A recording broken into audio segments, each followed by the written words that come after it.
I'll be reversing the doors on this General Electric refrigerator, because even though I'm living in this furnished hotel and this isn't even my fridge, I'll definitely start to lose social credit if I let this crime against humanity persist. I start by removing all of the food out of the door shelves. Then I remove the handles. The screws, in my case Phillips, should be beneath the freezer door and above the fridge door. The handles have a keyhole flange that rests on a special screw. I slid it up and the handle became free of the door. As a rule of thumb, I tried to keep any screws I removed together with the object they were fastening. That way I don't wind up wondering later where this extra screw came from. I also removed this peculiar screw the handle was hanging on.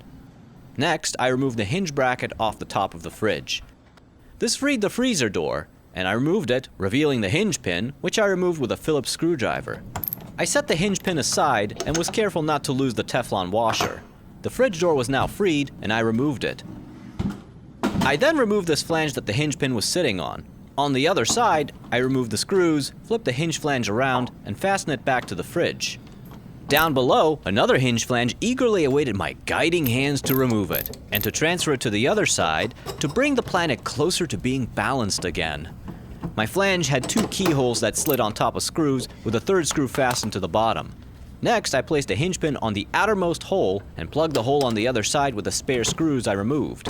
The top of the fridge door had a plastic plug I swapped the sides of. Then, at the bottom of the fridge door, there was a plastic piece which I'll call a hinge guide, and I swapped its sides as well. This allowed me to place the fridge door on the bottom hinge pin, secure the top with the other hinge pin I removed, and lastly, I screwed it in. With this, my wounded sensibilities were already showing signs of healing.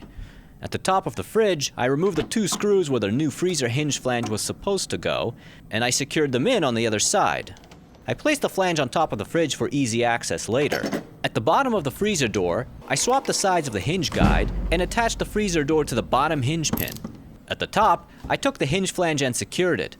There were 4 screw holes. I just put the screws into the unmarred holes.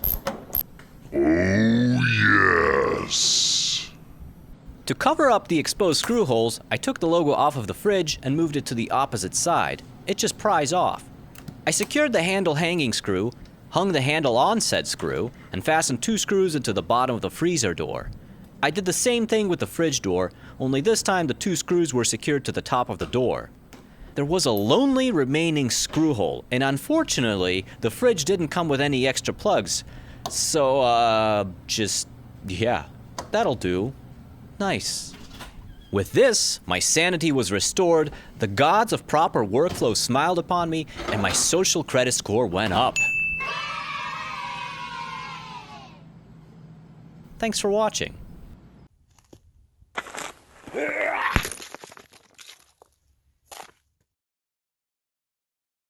Oh.